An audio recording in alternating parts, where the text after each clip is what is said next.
오늘 읽은 본문은 오늘과 다음 시간 2시간에 걸쳐서 배우도록 하겠습니다. 본문 17절에는 한 사람이 예수님께 나와서 질문을 합니다. 선한 선생님이여, 내가 무엇을 하여야 영생을 얻으리이까? 사복음서에서 예수님께 무엇을 하여야 영생을 얻으리이까? 의 질문을 한 경우는 오늘 본문이 유일합니다. 병원에서 질병의 진단을 받는다면 자연스럽게 이어서 나오는 질문이 있습니다. 어떻게 해야 치유를 받을 수 있겠습니까? 마찬가지로 내가 무엇을 하여야 영생을 얻습니까? 이 질문은 예수님을 믿는 모든 신자들이 반드시 거쳐가는 질문입니다. 우리 중에는 이 질문에 대한 답을 이미 얻으신 분도 있을 것이고, 아직 답을 찾고 있거나 이제 이 질문을 해야 할 분들도 있을 것입니다. 그리고 답은 항상 성경에 있습니다. 자, 이제 이 질문에 대한 답을 오늘 성경 본문을 통해서 찾아보도록 하겠습니다. 17절입니다. 예수께서 길을 나가실 새 한 사람이 달려와서 꿇어 앉아 묻자오되, 선한 선생님이여, 내가 무엇을 하여야 영생을 얻으리이까?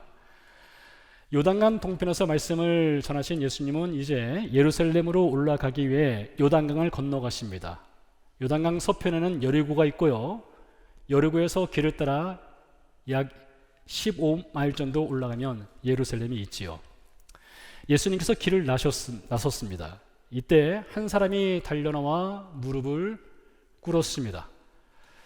같은 사건을 기록하고 있는 누가복음 18장 그리고 마태복음 19장에 의하면 이 한 사람에 대해서 이렇게 설명합니다. 이 사람은 젊은 사람입니다.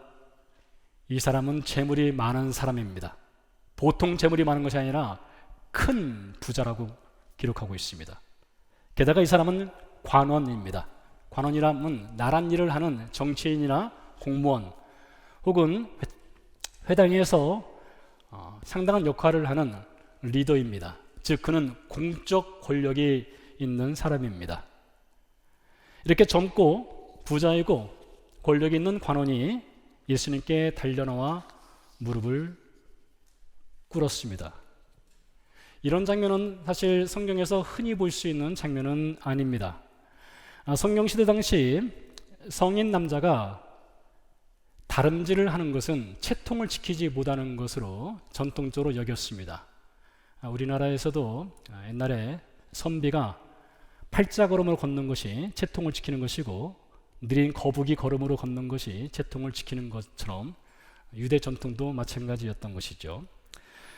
게다가 무릎을 꿇는다는 것은 아무 때나 아무에게서나 하는 것은 아닙니다. 이 자리에 계신 분들 가운데 혹시 무릎을 꿇어본 경험이 있는 분들 있는지 모르겠습니다.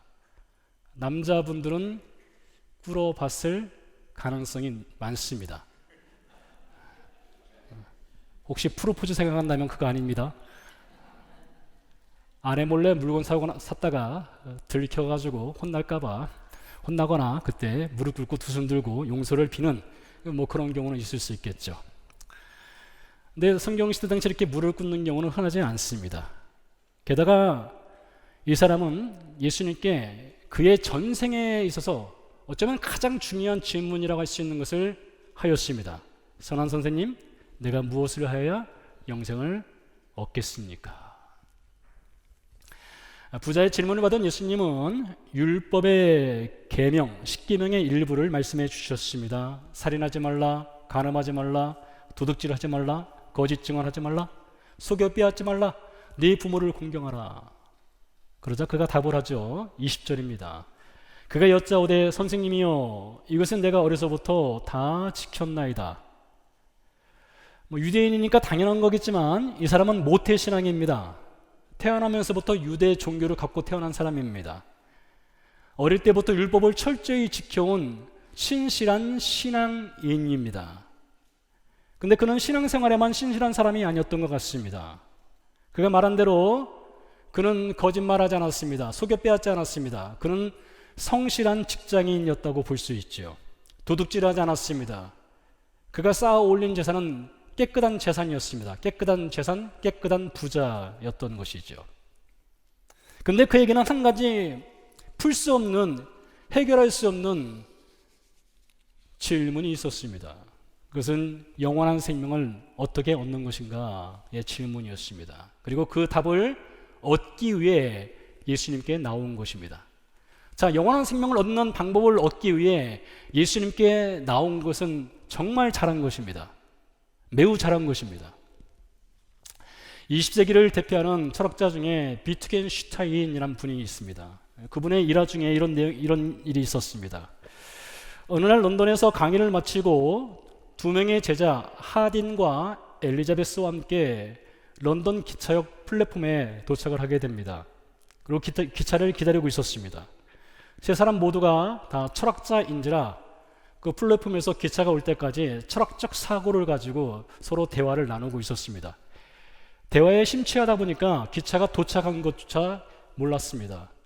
이제 플랫폼을 떠나기 위해서 기차가 소리를 내면서 떠나게 되자 그때서야 기차가 도착한 것을 깨닫게 되지요. 아차 싶어서 제자 하딘이 먼저 달려가서 기차에 올라탔습니다. 그들을 이어서 엘리자베스도 가까스로 기차에 몸을 실었습니다. 비트겐슈타인은 기차를 놓치고 말았습니다. 그러자 그 옆에 있던 사람이 이렇게 말합니다. 걱정하지 마세요. 1시간 뒤면 기차가 또 옵니다. 비트겐슈타인이 이렇게 말하죠. 저 사람들은 나를 배웅하러 온 사람들입니다. 기차에 탈 사람은 나거든요. 안 웃으시니까 별로 재미가 없는 삶이라고 하는 것은 속도보다 방향과 목적이 참 중요합니다. 올바른 기차를 타는 것 얼마나 중요합니까? 승차해서는 안 되는 기차도 있고 승차해야만 하는 기차도 있습니다. 자, 그런 면에서 젊은 부자는 율법이라고 하는 기차, 돈이라고 하는 기차, 권력이라는 기차를 올라탔으나 율법도 돈도 권력도 그에게 영원한 생명을 줄 수 없다는 것을 절실하게 깨달았습니다. 그는 올바른 기차를 타고 싶습니다. 그래서 예수님께 찾아 나온 것입니다. 자, 이제 잠시 우리 자신을 생각해 보시기 바랍니다. 우리는 젊은 청년이 했던 질문, 내가 무엇을 하여야 영생을 얻겠습니까? 이 질문을 진솔하게, 진실되게 해본 분이 있습니까? 여러분 가운데 질문을 해본 적이 있습니까? 아직 이 질문을 하지 않았다면 여러분 그 질문을 반드시 하셔야 됩니다. 그리고 오늘이 그날이 되기를 소망해 보기도 합니다. 자, 예수님의 말씀을 계속 들어보도록 하죠. 21절입니다. 예수께서 그를 보시고 사랑하사 이르시되 내게 아직도 한 가지 부족한 것이 있으니 가서 내게 있는 것을 다 팔아 가난한 자들에게 주라. 그리하면 하늘에서 보화가 내게 있으리라. 그리고 와서 나를 따르라 하시니, 예수님께서 그를 보셨습니다. 그리고 사랑하사라고 되어 있습니다. 여기서 보셨다라고 하는 것은 헬라어 원어로 살펴보게 되면 보셨다 이 말씀은 그냥 겉모습만 본 것이 아니라 그 사람의 마음 속생각을 들여다보셨다 이 뜻을 갖고 있습니다. 그 사람의 마음, 그 사람의 영혼을 들여다보신 것이죠. 그리고 그 속마음을 보신 예수님이 그를 사랑하셨다라고 되어 있습니다. 요한복음 2장에 보면 예수님은 사람의 속마음을 다 아시는 분이라고 되어 있습니다. 마가복음 2장에 보면 예수님이 바리새인들의 악한 생각을 들여다보셨다고 했습니다. 누가복음 10장에 보면 어떤 율법사가 자기가 율법을 잘 지킨다는 것을 자랑하기 위해서 또 예수님을 시험하기 위해서 예수님께 나왔을 때에 예수님은 그 속마음을 정확하게 들여다보셨다고 기록되어 있습니다. 그런데 오늘 예수님께서 이 사람의 속마음을 보시고 그를 사랑하사라고 되어 있습니다. 자, 예수님이 사랑하실 정도의 이 사람의 속생각, 속마음은 과연 무엇이었을까요?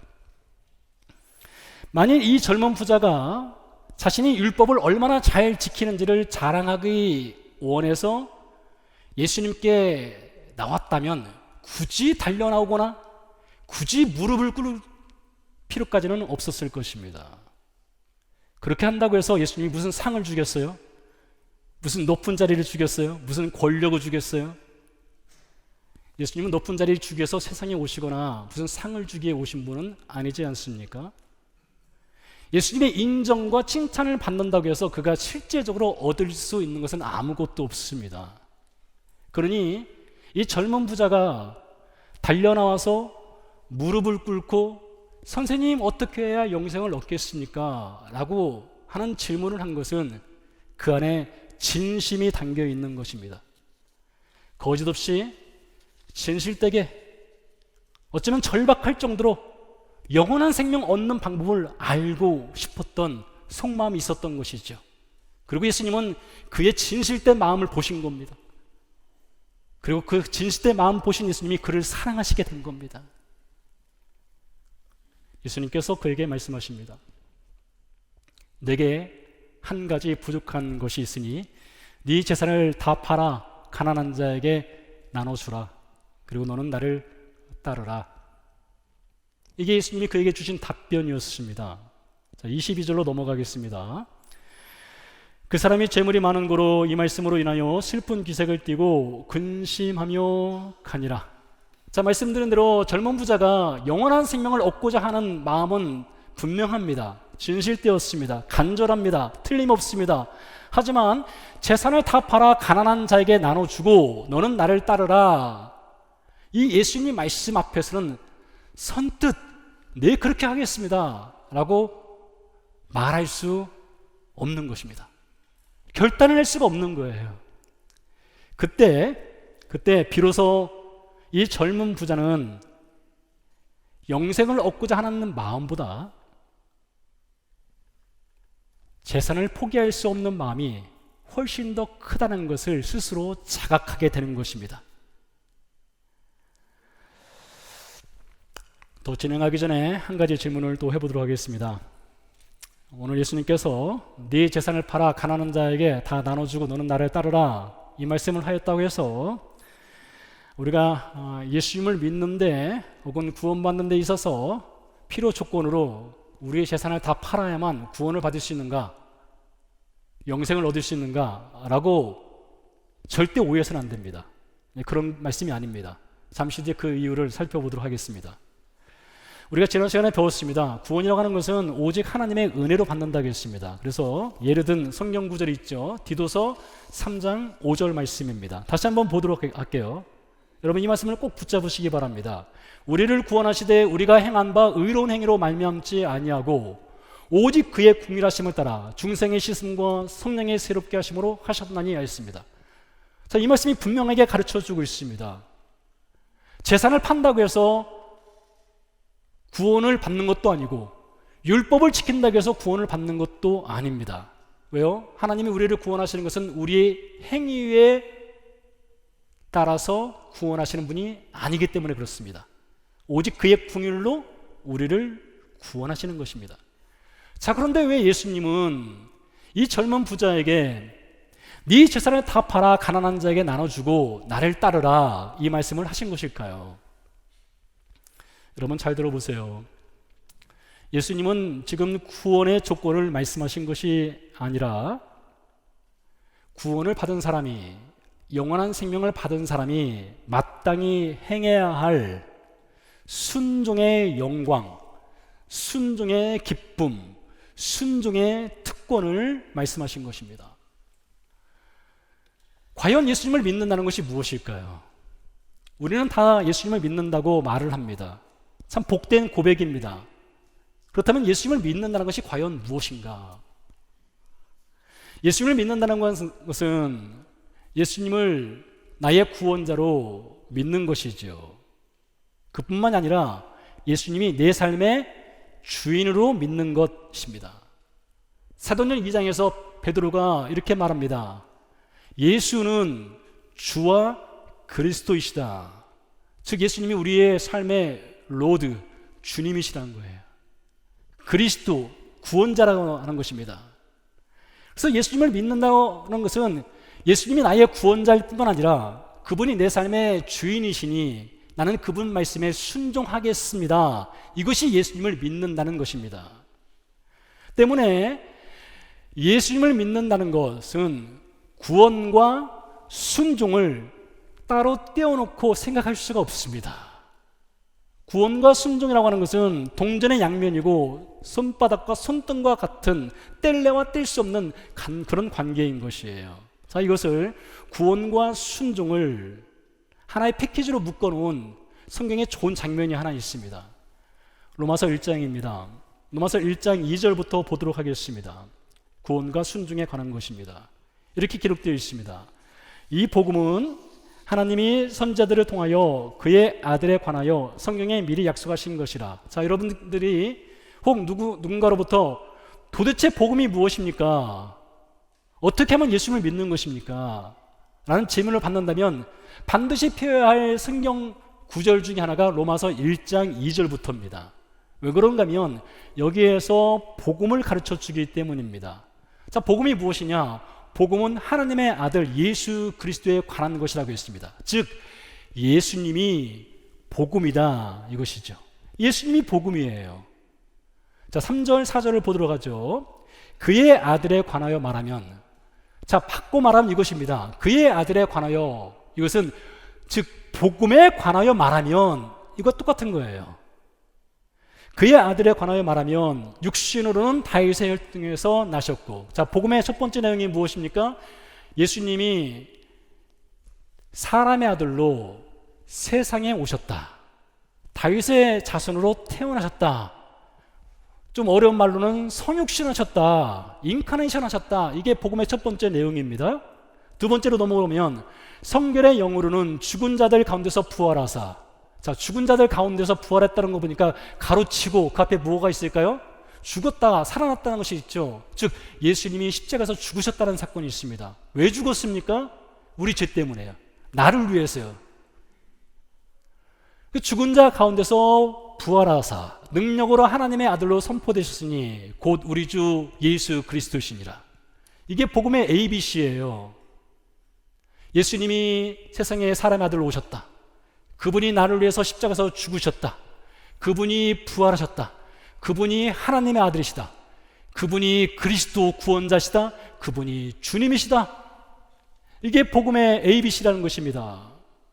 자, 그런데요, 바울은요, 여기서 멈추지 않고 로마서 1장 5절에서 복음의 또 다른 축, 아주 중요한 축 하나를 더 말을 하고 있습니다. 5절 말씀에서 보니까 그로 말미암아 우리가 은혜와 사도의 직분을 받아 그의 이름을 위하여 모든 이방인 중에 믿어. 자, 여기 보세요. 자, 믿어. 무엇을 믿는다는 것입니까? 예수님이 복음이시다, 이걸 믿는 거예요. 예수님이 나를 위해서 십자가에서 죽으셨다는 걸 믿는 거예요. 예수님이 부활하셨다는 것을 믿는 거예요. 그분이 하나님의 아들이시라는 것을 믿는 거예요. 그분이 구원자시다. 그분이 주님이시다라고 하는 것을 믿는 거예요. 근데 거기서 끝이 아니죠. 믿어 순종하게 하나니 있습니다. 복음이라는 것이 무엇이냐? 복음이라고 하는 것은 예수님이 나의 구원자일 뿐만 아니라 그분이 내 삶의 주인이기 때문에 나는 그분의 말씀에 순종합니다. 이게 복음의 전체를 아우르는 말입니다. 만약에 순종을 요구하지 않는 복음이 있다면 그 복음은 가짜 복음이에요. 진짜 복음이 아닙니다. 자, 이렇게 복음을 믿는 자들에게는 하나님께서 영원한 생명을 주십니다. 자, 영원한 생명 하면 여러분 무엇이 떠오릅니까? 죽음 이후에 영원히 무한대의 시간을 사는 것을 영원한 생명이라고 말할 수 있을까요? 자, 성경에서 영원한 생명, 이터널 라이프를 말할 때는 그런 의미가 아니에요. 요한복음 11장에서 예수님이 이렇게 말씀하셨습니다. 나를 믿는 자는 죽어도 살겠고 살아서 믿는 자는 영원히 죽지 아니하리라 했어요. 자, 이런 것입니다. 우리가 예수님을 믿게 되면 즉각적으로 영원한 생명이 우리 안에 들어오게 됩니다. 그러니 여러분들이 예수님을 믿으면 여러분 안에는 이미 이터널 라이프, 영원한 생명이 주어진 거예요. 그렇기 때문에 신자는 사나 죽으나 영원히 살아있는 사람들입니다. 자, 그런데 하나님께서 왜 우리에게 영원한 생명을 믿을 때 바로 주십니까? 왜 영원한 생명을 주셔요? 그냥 영원히 살라고요? 죽음을 두려워하지 말라고요? 아니죠. 그게 아닙니다. 영원한 생명을 주시는 이유는 그 영원한 생명을 받았으니 이제는 그 영원한 생명을 가지고 하나님의 자녀로 하나님의 뜻에 따라서 순종하며 살라고 주시는 거예요. 순종하며 살라고요. 그래서 복음을 믿는 사람들은 쉽지 않지만, 어렵지만, 넘어지지만 하나님의 뜻에 따라 순종하는 삶을 살려고 무던히 애를 쓰게 돼 있습니다. 구원은 은혜로 받지만 순종하는 삶은 우리의 책임입니다. 순종의 대가가 있어야 돼요. 대가 지불은 반드시 있어야 되는 것입니다. 우리가 구약성경을 보게 되면요, 명령하는 말들이 참 많습니다. 율법적인 내용들이 그렇죠. 이것을 하라 저것을 하라 하죠. 십계명만 보더라도 네 부모를 공경해라, 살인하지 마라, 이런 내용들이 있지 않습니까? 명령입니다. 명령의 말을 들으면 보통 어떻게 답을 합니까? 네, 순종하겠습니다, 이렇게 말을 하지 않겠어요? 자, 그런데요, 구약성경에 보면 순종, 오비디언스란 말이 한마디도 없습니다. 사실 그런 단어가 없어요. 순종이라는 단어가 구약성경에 등장하지 않습니다. 사전적으로 아예 없어요. 대신에요, 순종이라는 단어 대신에 듣는다, 듣는다가 순종입니다. 쉐마라고 하죠. 쉐마, 들어라. 듣는다는 것이 순종이에요. 그래서 듣는다고 하는 것은 반드시 따름과 행함과 지킴과 순종이 동반되어야만 들은 것이 되는 겁니다. 그래서 야고보가 말하지 않습니까? 야고보서에서요, 듣기만 하고 행하지 않는 것은 자신을 속이는 것이라고 했습니다. 그건 자기 기만이에요. 헛된 것입니다. 순교자 디트리 보네퍼 목사님은 이렇게 말씀하셨어요. 따름의 대가를 지불하는 것이 진실된 참된 제자이다 했어요. 순종의 대가 지불은 신자의 거룩한 영광인 것입니다. 자, 그런데 오늘 부자를 보세요. 그는 정말로 영원한 생명을 원했어요. 하지만 영원한 생명을 얻은 자가 반드시 치러야 될 대가인 순종은 아직 원하지 않고 있는 거예요. 순종할 준비가 되어 있지 않는 것입니다. 그래서 그는 슬퍼하며 근심하며 등을 돌리게 됩니다.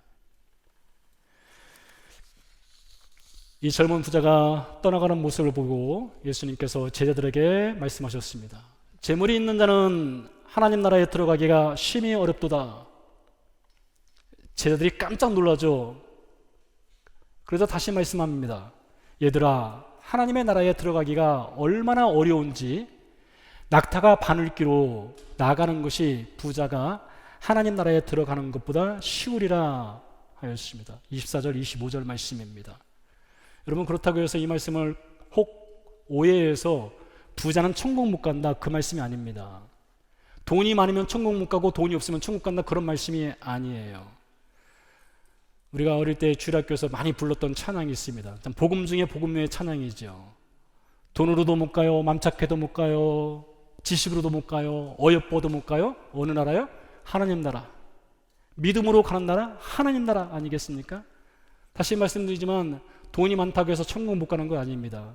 돈이 없으면 자동적으로 천국 가는 것도 아닙니다. 오직 은혜로만 가는 것입니다.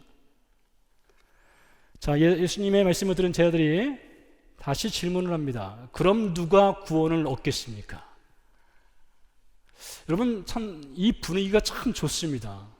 젊은 부자는 예수님께 찾아와서 어떻게 하면 영생을 얻겠습니까? 라는 질문을 하고, 예수님과 젊은 부자 사이의 대화를 들은 제자들은 예수님께 그럼 누가 구원을 얻겠습니까? 이런 질문을 하는 분위기가 참 좋아요. 여러분, 오늘날 교회에서 이런 질문이 참 많으면 좋겠습니다. 저는 목회를 하면서 사실 어느 분이 저한테 찾아와서 제가 어떻게 하면 구원을 얻을 수 있을까요? 라고 하는 질문을 받아본 적이 아직은 없습니다. 구원받아서 그런 질문을 할 필요가 없어서 안 했을 수도 있겠죠. 그러나 여러분 가운데 혹시 내가 어떻게 하면 구원을 얻겠습니까? 라는 마음속에 질문이 있다면 찾아오셔야 됩니다. 그럼 물어봐야 됩니다. 교회는 그런 메시지가, 그런 질문이 많이 들려줘야 되는 거예요. 27절에서 예수님이 말씀하십니다. 예수께서 그들을 보시며 이르시되 사람으로서는 할 수 없으되 하나님으로서는 그렇지 아니하니 하나님으로서는, 여기가 중요합니다, 다 하실 수 있느니라. 사람으로서는 어떻게 하나님 나라를 스스로 갈 수 있겠습니까? 율법을 지켜도 안 되고 돈이 있어도 안 되고 권력도 안 되고 젊음도 안 되는 거 아니겠습니까? 그런데 하나님으로서는 전부 모든 것을 하실 수 있다겠어요. 자, 그러면 하나님께서 해주신 전부 모든 것, 하나님이 다 해주신 것이 무엇일까요? 그게 바로 복음이에요. 그게 바로 당신의 아들을 세상에 보내신 것입니다. 당신의 아들을 십자가에 기꺼이 내어주신 거예요. 히브리서 12장 말씀에 보니까 예수님도 기쁨으로 부끄러워하지 않냐고 십자가에 오르셨다고 말하지 않습니까? 그게 하나님이 다 해주신 거예요. 젊은 부자는요, 아직은 재산이 아깝습니다. 아직은 선뜻 재산은 다 팔 생각이 없어요. 그래서 슬퍼하며 근심하며 물러갔습니다. 근데 하나님은 아직이 없어요. 하나님은 주저함이 없는 분입니다. 아끼지 않는 분이에요. 무엇조차도요, 그의 아들조차도요, 그렇게 내어주셨습니다. 그리고 말씀하셔요. 이제 구원 받았으면 순종하는 삶을 살라. 구원의 두 번째 챕터로 넘어가다 이거예요. 구원 받은 걸로 만족하지 말고 다음 챕터, 순종하는 삶을 살라 했어요. 자, 근데 여러분 성경 인물들을 보십시오. 성경 인물들을 보면 불순종에는 부자이면서 순종에는 지독한 가난뱅이들이 참 많습니다. 불순종에는 부자, 순종에는 가난뱅이. 가인은요, 분노의 부자였습니다. 첫 번째 왕이었던 사울은 시기와 질투의 부자였어요. 솔로몬이요, 그는 쾌락의 부자였습니다. 어떤 이는 다툼의 부자입니다. 어떤 이는 교만의 부자였습니다. 요한계시록 3장에 보니까 라오디게아 교회 신자들이 이렇게 말합니다. 우리는 부자입니다. 우리는 부유합니다. 우리는 부족함이 없습니다. 실제로 라오디게아 교회는 부유한 교회였어요. 돈이 많은 부자 교회였습니다. 그런데 예수님이 그 신자들 향해서 이렇게 말하죠. 아니다. 너는 공고하구나. 너는 가련하구나. 가난하구나. 눈이 멀어 있구나. 심지어 너희는 벌거벗고 있구나. 여러분, 이 사람들의 공통점이 무엇인지 아십니까? 이 사람들의 공통점은 순종이 없다는 겁니다. 가인은요, 하나님의 경고를 듣고도 그걸 무시해버렸습니다. 순종하지 않은 것이죠. 초대왕 사울이요, 하나님이 사무엘을 통해서 엄중하게 말씀하셨습니다. 근데 그 경고에 귀를 막아버렸습니다. 순종하지 않은 것이죠. 솔로몬이요, 하나님이 직접 3번이나 나타나셨습니다. 그리고 그에게 경고를 하셨어요. 근데 무시해버렸습니다. 순종하지 않은 것이죠. 순종에 있어서는 지독한 가난뱅이들이었던 것입니다. 야고보서 3장에 보니까요, 말이 많으면 실수가 많다고 했습니다. 실수가 많으면요, 말에 실수가 많은 사람들은요, 나중에 말이 버릇이 돼요. 버릇의 옷을 입게 됩니다. 버릇이 되면요, 스스로 몰라요. 그래서 습관적으로 가십거리를 쏟아내는 이들이 있습니다. 여러분도 아시겠지만 요즘 인터넷의 문제가 얼마나 심각합니까? 인터넷에 올려져 있는 댓글 하나 때문에 사람의 생명이 좌지우지 되는 세상 아니겠습니까? 나는 아무 생각 없이 댓글 하나 달았는데 그 댓글로 인해서 얼마나 가슴앓이를 하는 사람들이 많습니까? 무엇을 하든지 무엇을 보든지 부정적 시각으로 말하고 생각하는 사람들이 있습니다. 여기에도 공통점이 있어요. 바로 순종이 없다는 것입니다.